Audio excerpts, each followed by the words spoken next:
Hello again, I'm Robert Fithen. Here we are again, still ranking those albums, 215 of them from the year 1992, and just like in the last video, I'm still asking you what you want me to do with 1983. Would you rather see another ranking video like this of all these albums ranked in order of worst to best? Or would you rather have me just go chronological and sort of relive 1983 with albums based on their release date starting early January going all the way to late December in order that they were released and giving them each a rating, like a 4 or 5 star rating or maybe a grade rating or something like that? Which sounds more appealing to you? I'm here for you, because if you're still watching these videos at this point, I got to give a little back. So I will do 1983 how it's voted on. So let me know in the comments, or I've also got it on the community page to vote. But let's not talk about that anymore. Let's get back to the rankings of the 215 albums from 1992. We are at number 67. Walking in London from Concrete Blonde is one of those albums that it takes a little while to get going, but once it does, it is a great CD. I remember being really excited for this when it first came out because I was a big fan of Bloodletting. I got to know Concrete Blonde with that album, even though they had a couple out before that. Bloodletting is the one with the big song Joey on it that kind of broke them through, but there's also great other songs on there as well, and so I'm all about Concrete Blonde. They just had a really cool name. You know, they just one of those bands that just, with that name and that lead singer, Jeanette, and just their whole image is just this coolness, you know, of alternative rock that you really wanted to be a part of at that time. And so I remember when this came out, I was like, yeah, I definitely got to get this. And like I said, it takes a little while to get going. I'll get to that in a minute. But the third track on here, Le Coeur Jamal, they get all French on you with a nice tune there. A little bit out of character, but that's fine. It works for them.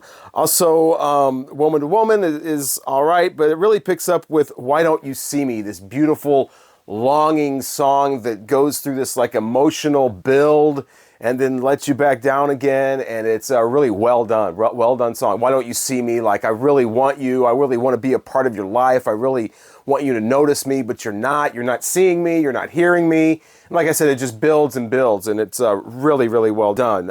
City Burning, or City Screaming, would start off side 2 if it was an LP or cassette. That's great. Harder edged Concrete Blonde. It's probably what you came for. You know, best line, everybody's strung up like a goddamn piano wire. So yeah, great. City Screaming, again, the gutsiness that you want from Concrete Blonde. That was what really set them apart, especially with that earlier album, Bloodletting, just the gutsiness of the lead vocal.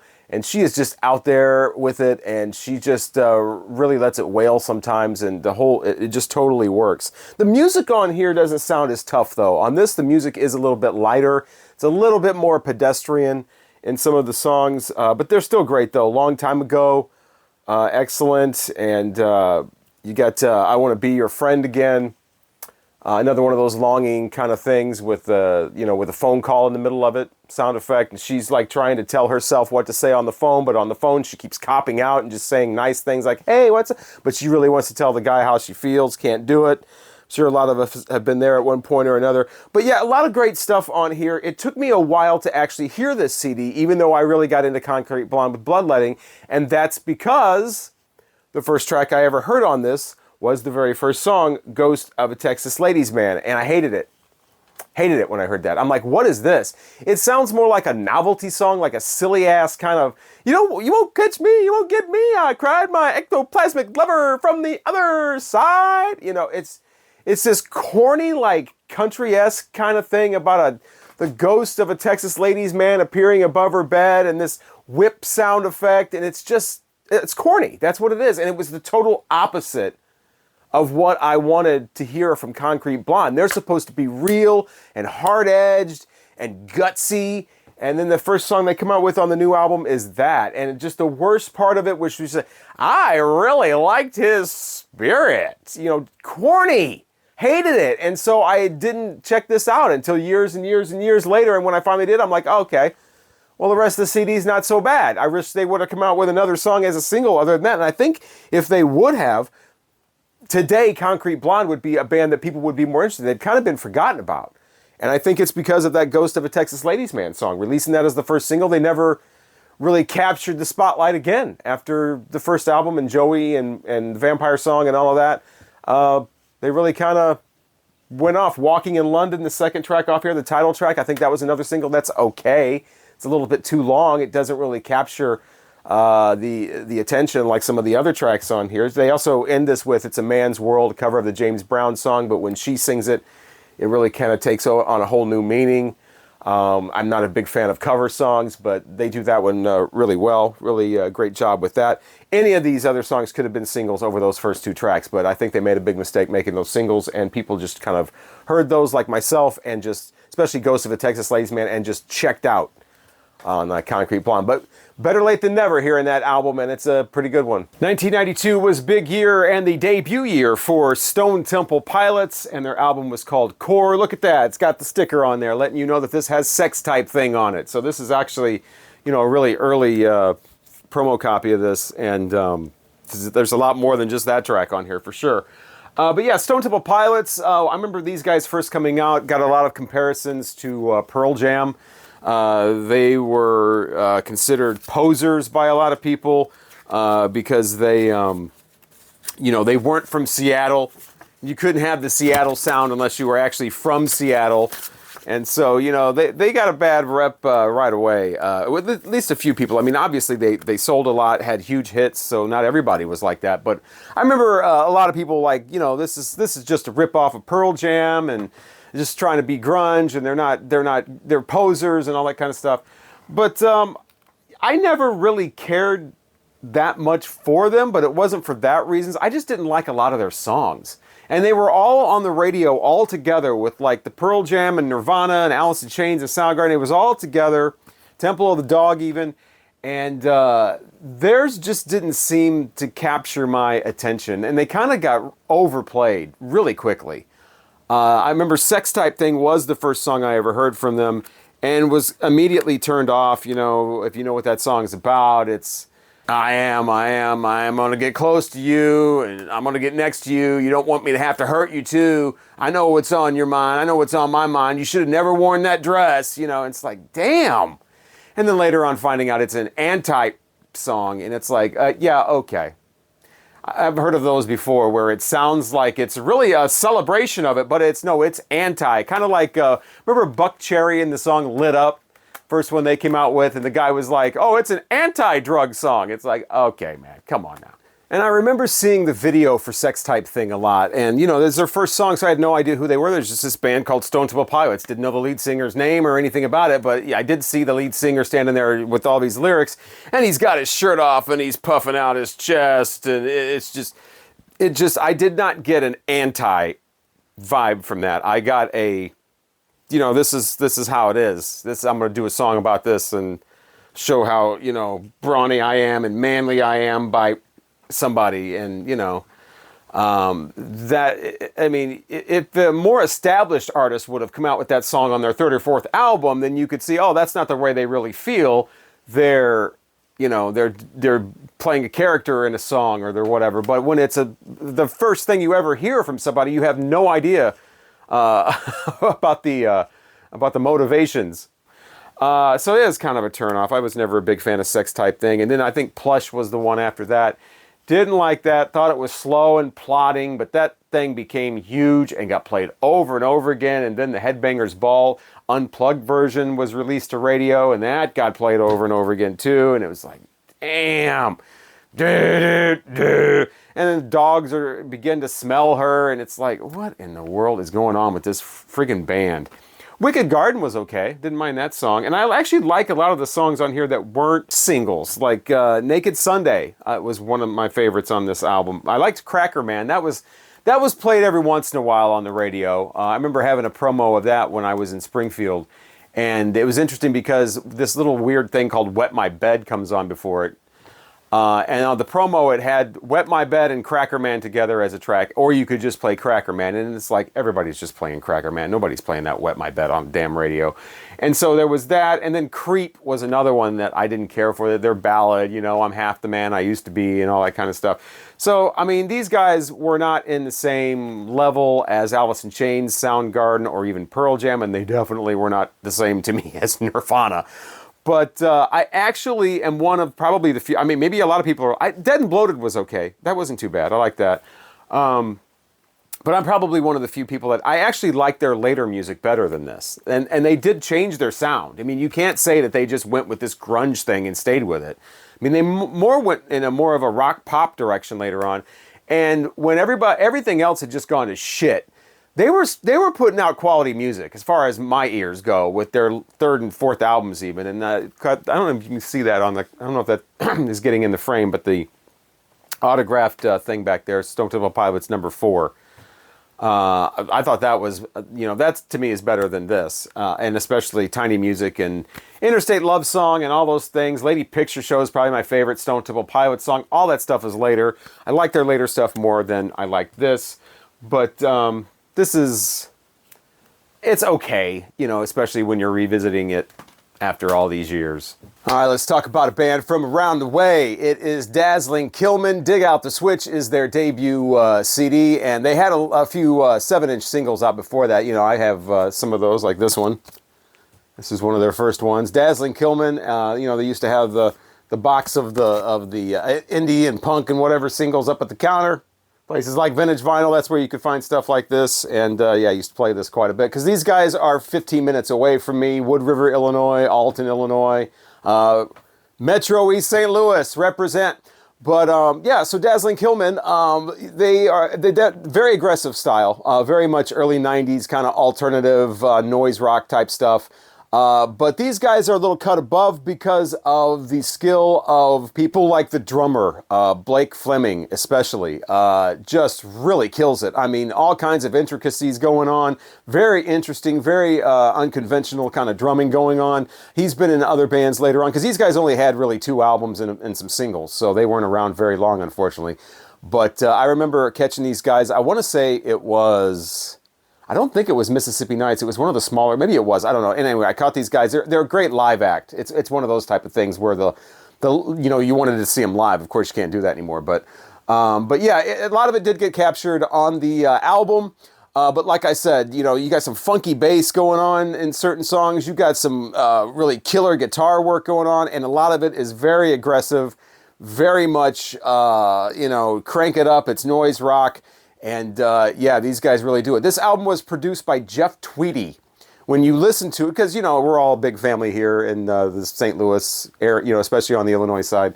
But Jeff Tweedy, when you listen to it, you do not get any Jeff Tweedy vibes. You're a big, Uncle Tupelo fan, Jeff Tweedy fan, whatever, and you're expecting that type of sound. You are not going to get that from Dazzling. It's the opposite with the Dazzling Killmen. But yeah, these guys are, the music is there's little things going on that you really have to dig in and check out, because a lot of it is very, loud and noisy and, chaos and that kind of thing. I think the thing that's going to turn a lot of people off and turn a lot of people away are the vocals. You got Nate Sakes on vocals, and it's a lot of screaming. It's a lot of screaming, And so I think that's kind of off-putting to some people. That might have been why they didn't really make it huge. They were really kind of a local, regional type of thing. But yeah, it's the screaming vocals that people are going to be like, yeah, nah. But yeah, I mean, the music is just, and he plays guitar as well, but the music is killer on this. And if you're, especially, if you're into the whole noise rock thing.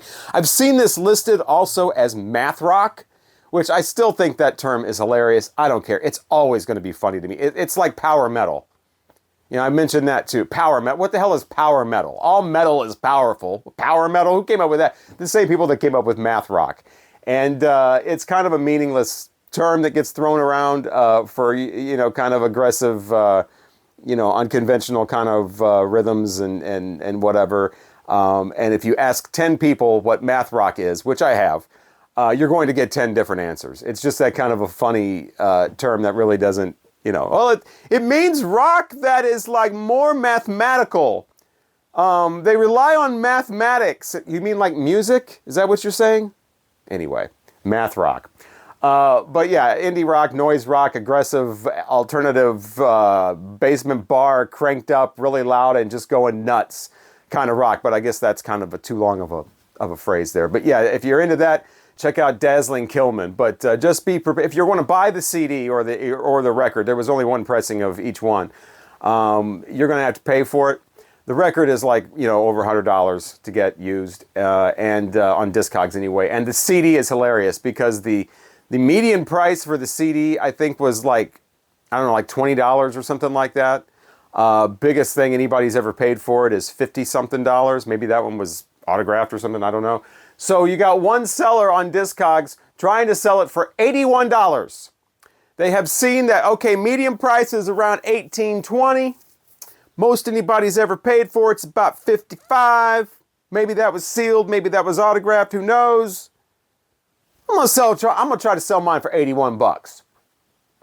Discogs seller logic right there for you. 215 albums ranked and reviewed from the year 1992. It's a bit of a marathon here, and I definitely appreciate you joining me on this marathon. I sincerely do. I know this is a lot of video watching.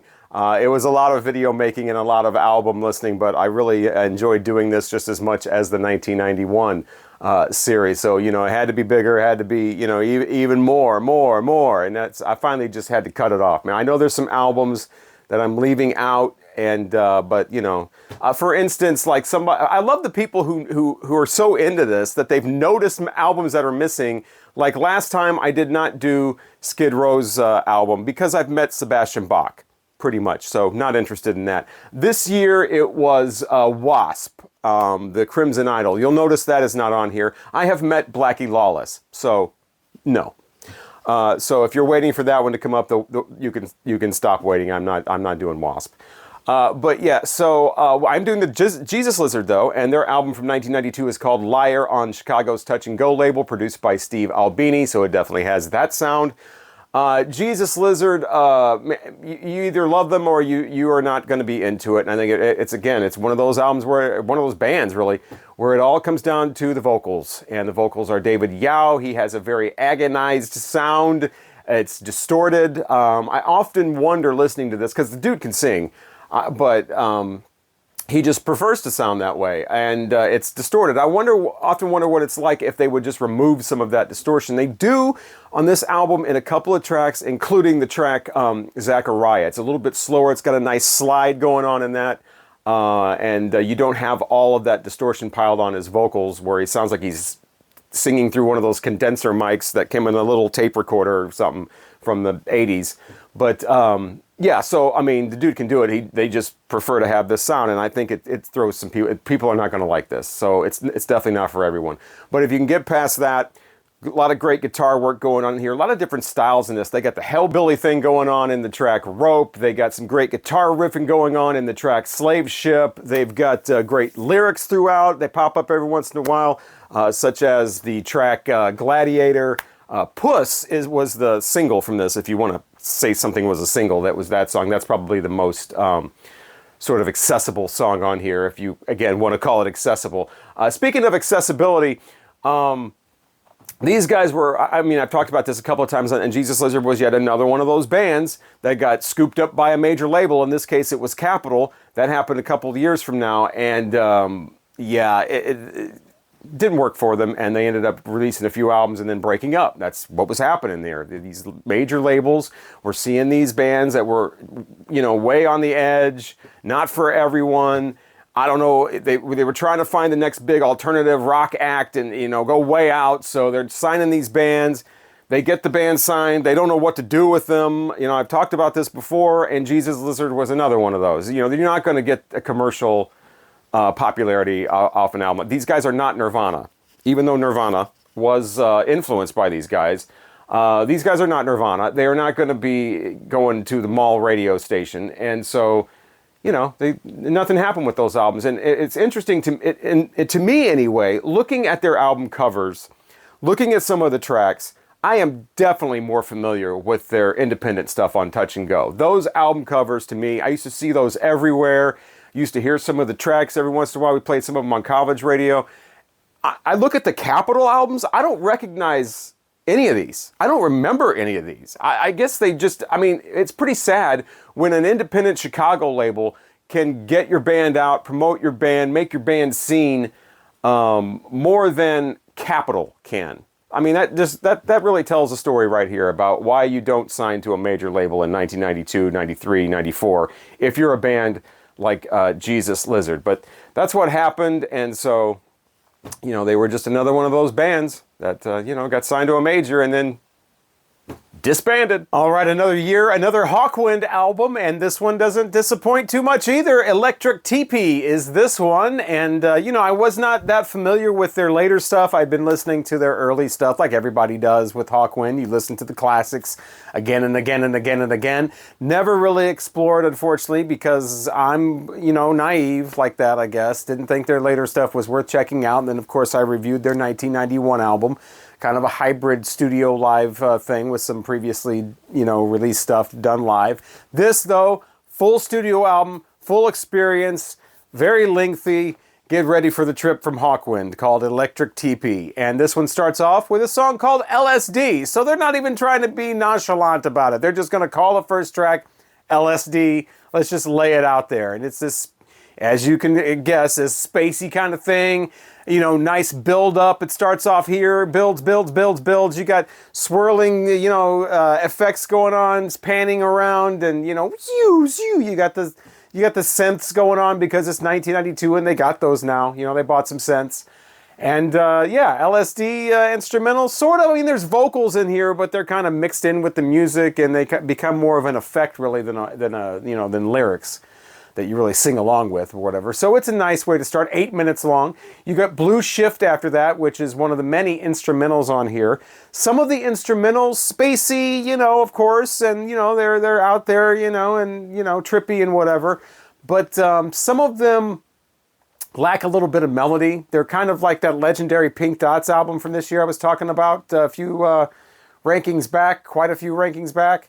They don't seem to really go anywhere. They're just, you know, kind of segues, basically, that go on for longer than a segue should. There's a little bit of that here, but there is some nice instrumentals like Blue Shift that do have a melody to them. Seem like they do have a destination, do have a purpose. Gets you into the track The Secret Agent, which is where the rock comes in. You got the rock sound mixed with the trippiness. Great psychedelic track. As far as the music goes, the vocal arrangement on here is a little bit to like da-da-da, da-da-da, da-da-da, da-da-da. It's a little bit of that boogie-woogie kind of vocal. I think they could have done a little bit, I don't know, something a little bit different with that, made it a little more interesting. But the musical arrangement of The Secret Agent, I mean, crank that up, that rocks. So yeah, instrumentals, you got the great vocal stuff, you got long, drawn-out things, you got kind of tighter stuff on here. It all makes for a decent journey with Hawkwind. Again, just like the year before his release. Is it up to things like, you know, La Fa Sol Mi Re Do?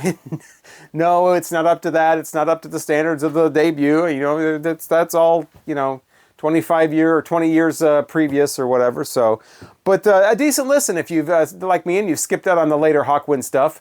I would definitely check this one out before you go into 1991's. This one is, again, called Electric Teepee. That's the title track that appears second to last on here, with some, you know, indigenous kind of rain, you know, dance kind of chanting going on with the psychedelic stuff, because, you know, it's an electric teepee, I guess. Okay. Going to Hawaii, the final track. I think they're going to Hawaii via spaceship.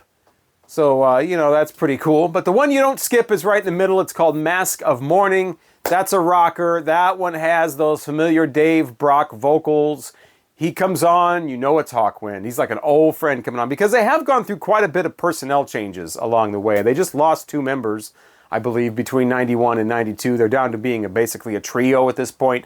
Dave Brock, though, is always the consistent voice of Hawkwind, and he's best recognized on this track. So definitely check that one out.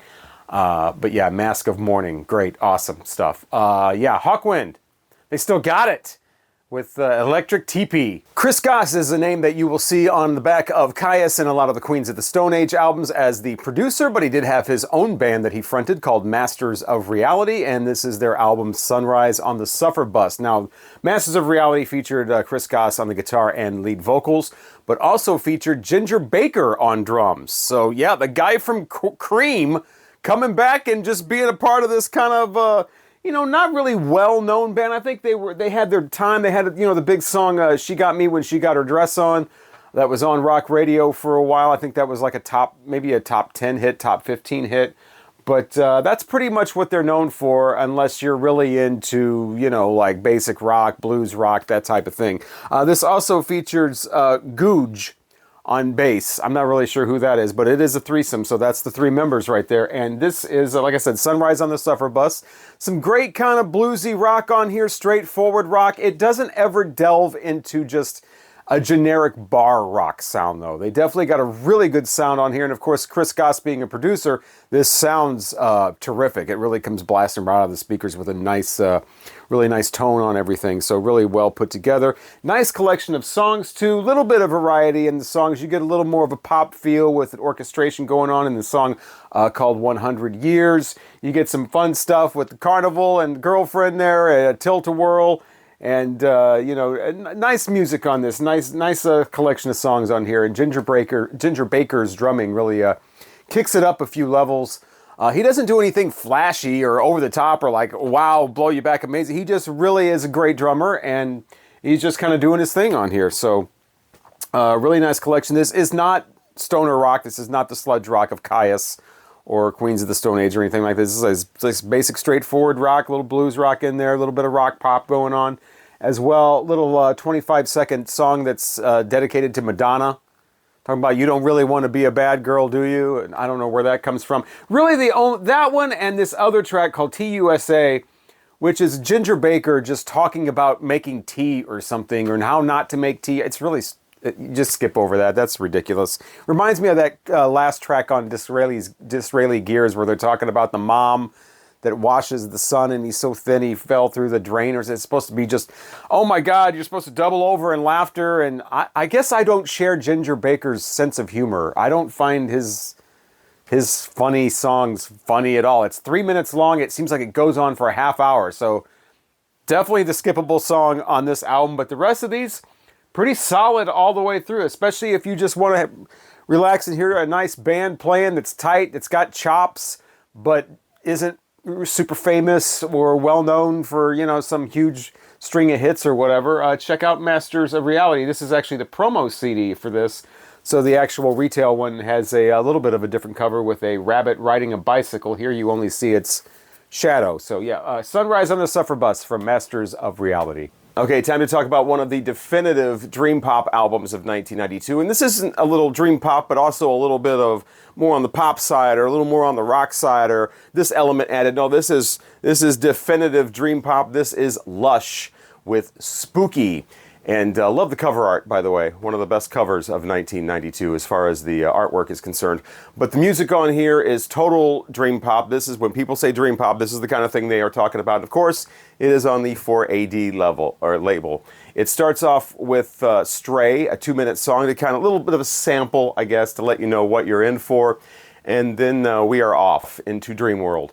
So yeah, the swirling music, the layers of sound just kind of all mixing together. It's all here. This one adds that sort of arc flange that, that kind of thing. That's all over this album. The vocals are like angelic and heavenly, and just kind of mix, again, right in with the music to the point where sometimes the lyrics are actually difficult to discern because the vocals are just layered right into the music. It's exactly what you want if you're wanting some dream pop. Now, there are parts of this that do tend to lead a little more pop. And that makes, like, songs like For Love and Untogether, that's where the vocals tend to get a little more of that girly thing because it's going more pop with the music, and I'm not really into those. I've talked about that before, how I'm not into those kind of that kind of vocal. It doesn't go as extreme as like Juliana Hatfield. It's not quite that annoying or whatever. You can't imagine this vocalist like you can Juliana Hatfield saying something like, "Oh, I don't have money for the pizza. How am I ever going to pay for this?" It's not that, but it does go a little more in that kind of girly, because the music is going more pop. But with those two tracks aside, this is a great voyage into just swirling, like I said, heavenly kind of angelic vocals and just layers on layers of music. The drums on here are great too because you can tell there's a human doing the drums. And that's a little bit different from a lot of this music where it's obviously just drum loops playing again and again. There's a real drummer here, and he's doing things that definitely let you know there's a real heartbeat, you know, making these drums happen. Little flourishes, little runs going on, using different, you know, drums on the kit that are not usually heard in music like this. You have to listen closely, like I said, because the music is very, very layered, but you can definitely hear that. And just as the end track comes on, which is called Monochrome, gives a little bit of a different, you know, musical adventures in there. So it keeps it kind of interesting. It does kind of start to sound very similar towards the middle of the album, and then, you know, the ending comes on and it's like, oh, that's a little bit different. So nice little flourishes here and there, great drumming, sounds like a real human being, angelic vocals that are mixed right in with the music, and just this, you know, tapestry of sounds going on that make for probably what a lot of people would consider the dream pop album of 1992, and that is Lush and Spooky. The band Trouble from Aurora, Illinois. They were around for about 10 or 15 years, something like that. Started off with a completely different sound, kind of had a few different sounds over the years. Started off more of a doom metal band, kind of influential actually. A lot of the rock stars cite these guys as being a big influence. Now by the time 1992 rolled around and their album Manic Frustration came out, they were more of like a mainstream rock kind of thing, kind of sound. They never got the commercial success, never got the big sales or the big hits. But they were quite revered by other rock musicians. But yeah, the band is Trouble, and I think one of the reasons they didn't have the big success is one of those cases, wrong song for the single, especially on this album. The song Excuse Me was a single, and there are better songs on this album than that. Kind of cheesy, basic rock stuff, but a little bit of cheesy in the vocals. And, you know, excuse me if my hair's too long, excuse me if I talk this way and think this way or whatever.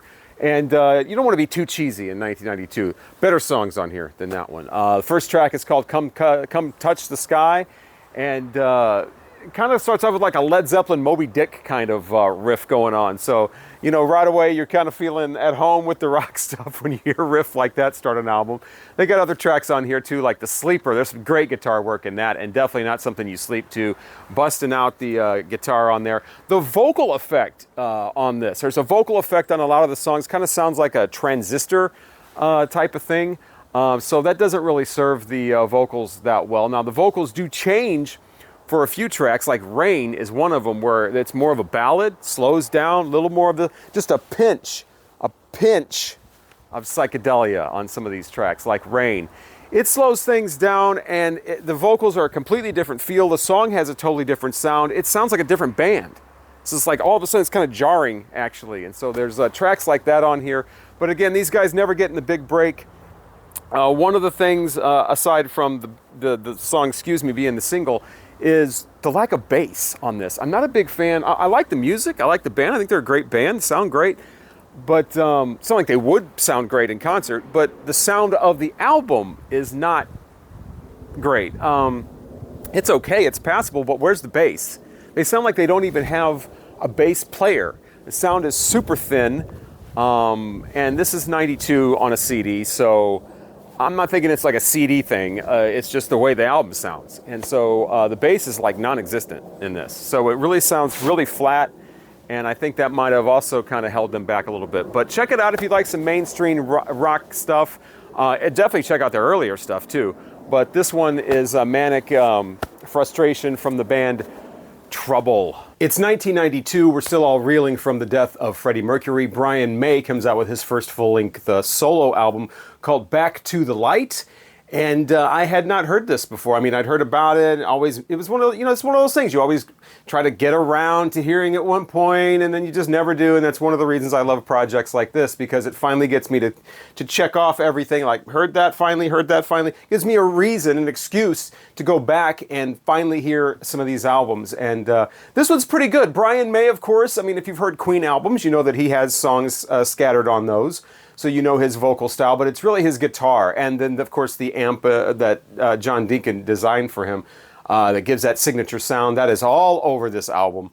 So, it's a nice, warm, familiar feeling to hear Brian May's guitar. His vocals, like I said, you've heard him on Queen albums. He's not Freddie Mercury. He does give it a go, though. Some of the songs work better than others.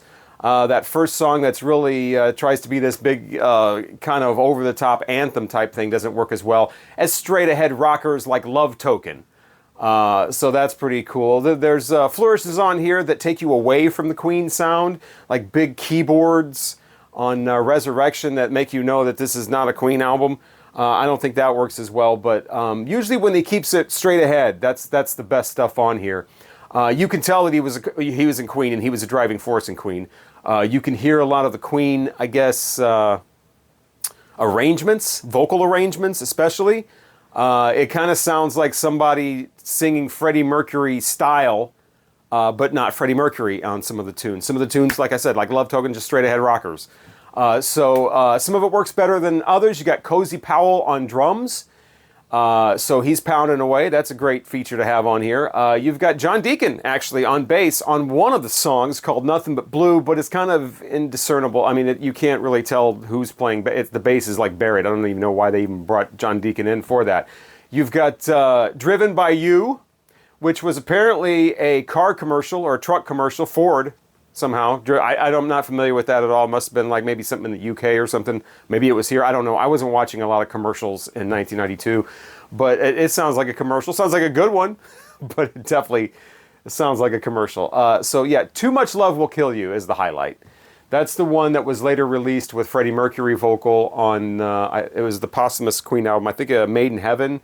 So it doesn't have that sort of like, oh, wow, Freddie Mercury is singing Too Much Love Will Kill You. That's mind-blowing. But it is more of like a, I guess, sort of understated performance because Brian May's doing the vocal on here. But it still rings out. It's still, like I said, the highlight of the album. Just a real sparse production on that. Just basically him and a piano, maybe a few other things thrown in. So overall, a great listen. And I'm glad I finally got to hear this. Like I said, some of it works better than others. That first song might throw you off, because I think it's him trying to maybe bite off more than he can chew with that first track, and some of the lyrics are kind of, but a decent one overall. Good enough to get here in the rankings anyway. Back to the light from Brian May going solo. Chainsaw Kittens is a band from Oklahoma. You know Oklahoma, that's where the wind comes sweeping down the plain, where the raven wheat can sure smell sweet when the wind comes right behind the rain. Yeah, that's Oklahoma. They are from there, and they are this really fun band that is just not to be taken too seriously, but they got the chops to pull it off musically as well. Album is called Flipped Out in Singapore. It is produced by Butch Vig. So these guys got some serious power behind them as far as the production team, people running that board. And you can tell, this sounds great. It's the kind of thing you just want to crank up and have a lot of fun with. And the songs are definitely fun. Starts off with Connie, I Found the Door. With a title like that, you know it's going to be a blast. And it is. The lead singer just jumping all around, going from just basic vocals to like jumping way up in a, kind of falsetto just out of nowhere. The song She Gets is the highlight for me where he does that. And it's like I said, it's just a lot of fun. There's the main track off here, I didn't do, to become a big hit or anything, but it was a single called High in High School. But it's okay, he was high on you in high school. You were what was making him high in high school. But with a name like that, they're going to get your attention. But yeah, there's great stuff on here. Shannon's Fellini movie is a little repetitious, but, we'll forgive him for that, because they're just having so much fun. I mean, with a name like Chainsaw Kittens, I'm assuming that's a thing like Iron Butterfly, where it's two words and one word is, nice, soft, and cuddly, and warm, and friendly, and cute, to chainsaw. And then the kittens is, actually that would be the kittens, and then the chainsaw would be just, steely and cold and cutting and violent, and, so you got Chainsaw Kittens. But yeah, great stuff. One of two bands in this ranking with the name, with the word chainsaw in their name. But yeah, seek this out. These guys were definitely a 90s band. They started off with their first album in 90. Last album was in 2000, put out about 5 albums, and this was their second one, I believe. And just fun stuff, decent musical chops, and you got Butch Vig on the boards, and you got some crazy singing going on, and some just wackiness that never goes too far. It never gets like too cringe or like, yeah, that joke doesn't fly anymore, now that's corny or that's, old hat or whatever. It's just kind of fun. Not sure about the cover art though. Why do we have just some random girl's face like that on the cover? They should have had something that really matched the music. That looks like some sort of light rock album or something, which this is not. All right, looks like we're wrapping this one up at number 58, the 215 albums from the year 1992, reviewed and ranked. Quite a few videos, quite a lot of time involved in this. Of course, a lot of time for me spending making these videos and editing them together and, you know, just thinking about the albums, reviewing them, listening to some of them multiple times, that whole thing. But what's really appreciated is the time that you're putting into watching these videos and hopefully leaving a comment about your favorite albums or your least favorite, or how you absolutely, completely agree with me on my rankings, or maybe you don't agree.